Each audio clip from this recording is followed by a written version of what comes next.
Welcome back. It's that day of the week again when we explore and appreciate green ideas and inventions. This is Going Green. Now today we talk about harnessing the energy of the sun to power the world, one solar panel and one bottle at a time. Did you know that it would only take 0.3% of the world's land area to supply power to the whole world using solar power? Now studies also show the Earth receives more energy from the sun in 1 hour than what is used in the entire world in 1 year. Now, if you think that solar power is too advanced and too much trouble for you, then think again, because today we have some guys who will show us how portable and effective solar panels are, and that they can easily fit into your lifestyle. We'll also see how solar bottle bulbs could be the answer to the energy problem and poverty. Joining us today are Alex Reyes, JP Melgazo, and Ilak Diaz. Good morning, guys. Good morning. Good morning. Thanks for being here. Hey. This is my favorite day of the week when we discuss stuff like this. I mean, let's start from this side of the table and work our way over there. JP, Alex, this is such great news. I mean, I said it in the opening spiel. When you talk about solar energy, solar panels, the first thought that comes to my mind at least, is ang mahal niyan. It's something that really isn't practical at this point, because I remember looking into it a couple of years ago, and it was expensive. It just wasn't practical at the time. Tell us about the product that you guys have. So this is actually a brand from Africa. Okay. It was developed there. It's called Tough Stuff. It's a social enterprise. And they developed solar panels for personal use. Okay. So this one is the 5-volt solar panel. Okay. So it charges pretty much cell phones, small fans, radios, light. And this one is the bigger panel. It's 12 volts. Okay. So that's it. And then the whole concept of Tough Stuff is to make it modular. So if you need light, you can use this light. It comes in 4 settings. Okay. So it's rechargeable. All right. And then you can also power small electric fan, stuff that you can buy from shops like CDR King. Right. Okay, so we're talking about, I mean, this is a very energy efficient form of light to begin with. These are LEDs. But back in the early days, like I kept said in the opening, when you talked about solar panels, they were expensive. What is it that makes Tough Stuff's solar panels a little more affordable now? It's become literally a reality now that if you are interested in getting into solar energy, solar power, panels like these are actually quite affordable. How much are we talking about here when we talk about these panels? Well, the panels are this one's about 600 pesos, thereabouts. And this one, it's still in a pilot phase, so right now we don't really have an idea yet. I think it's around 5,000 or so. Yeah, I mean, because you can just sort of multiply, I mean, sort of. But again, going over what you said, this is a 5-watt panel. 5-volt panel. 1 watt. 1 watt, and it's enough to power a small radio, a small fan, charge similar light of this type.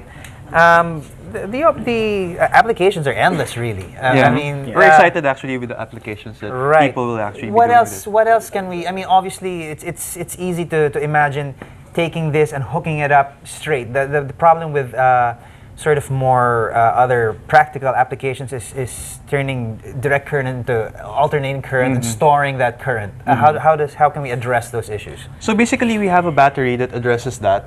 So from direct current, we can store energy through this battery, and if there's no sunlight, for example in the evening, or if it's raining, then they can use this battery to charge these devices. Right, because I mean that's the whole point. I mean, half the time when you talk about solar energy, solar power, you're talking about lighting, and you're talking about lighting. It's plentiful during the daytime, really. Is storing it and converting it into usable energy, usable power other times of the day. Compared to, say, using traditional sources of electricity where you just plug into an outlet, obviously these have a very obvious benefit in that it's free energy, right? Yes. Let's expound on that. I mean, this versus investing in something like this versus plugging in to a socket where you actually pay for the electricity each and every time that you use it, and you're not quite sure where that energy is coming from, how it's generated. Is it as clean as it could be in terms of how it's generated? Okay, go. Okay, for us, it's basically when you look at the Philippines right now, it's been in the news that we're now the most expensive country in terms of electricity. That's right. rates. I feel it. I feel it every day. So, I mean, this has a cap on the way you spend on your lighting needs. So basically, when you use a solar panel, you could use direct current, and then from there use it for to store energy and get light, and you have a cap on how much money you're going to spend. So that basically solves that part of the equation.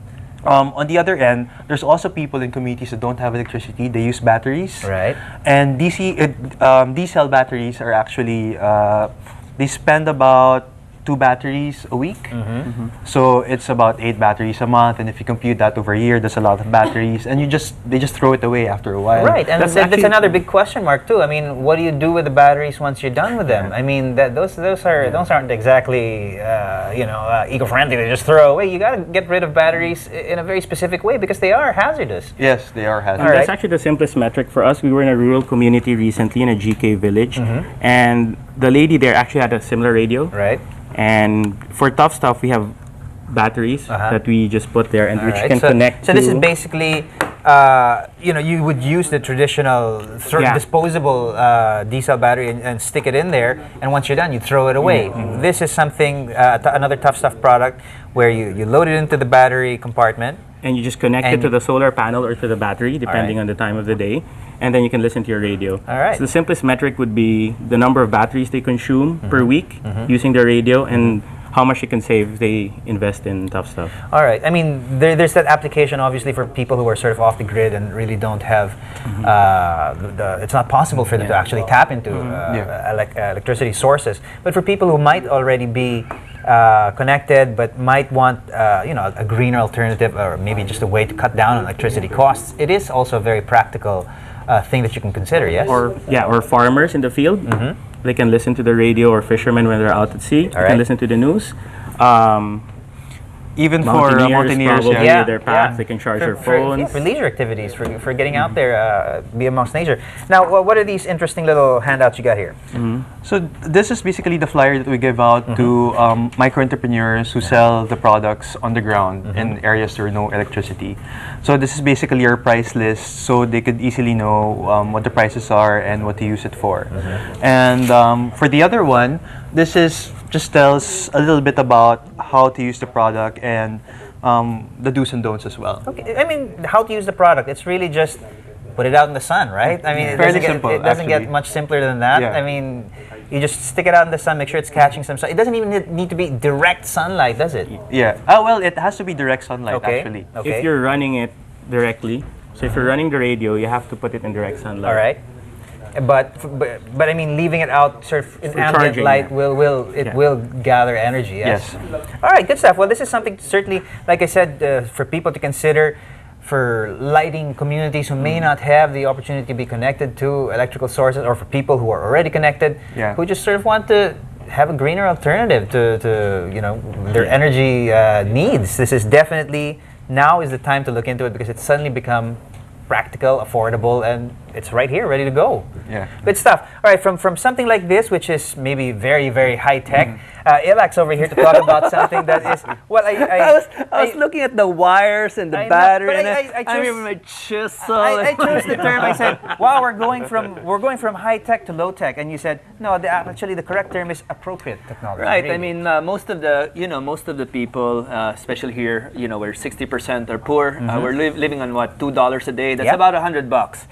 And so what we're doing, a lot of it is solving things with a first world solution in a third world manner. And so you're talking about $600, $700, which is great, but I'm thinking maybe we should do this in phases. Maybe we shouldn't jump right away into loans, into borrowing large amount of money to spread this around the country and save, save where we can right away. Right. And one of the best ways to do that is to make yourself obsolete. How can you take yourself away from the equation of bringing down green technology to this grassroots? Right. And if it takes, simple materials and a, ingenious way of doing it, then, then so be it. And so, and ingenious this is, because I was really so amazed when I was trying to read up on what you're doing here. I mean, it's technology that it's so elegantly simple that you wonder why we haven't caught on to it till now. Because the thing there is, it's always been based on solar panels, which is great. I mean, that is when you have the money and you have that economic activity,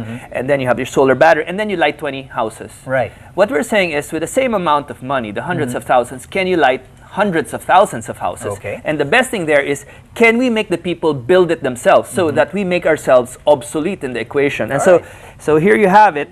You have a regular plastic bottle, and you have a thin sheet. And I tell you, some of the people thought we were insane when we were saying, this is amazing, with the light up. I think you're insane. I mean, tell me about it. It's crazy. What is it? It's a bottle with some GI sheet. How's this going to work? Right. So the point there is how you would think that there's light. Just because it's a tropical country, light goes into the houses. No. Shanty areas are very tight, very dense. A lot of them have windows, but they're so close next to each other that the light really doesn't come in. Penetrates, yeah. Ergo, the big problem that the houses are a sea of metal sheets and no light coming in. So a lot of them uses electric power to light up their daily, to feed, to clean, to run their groceries.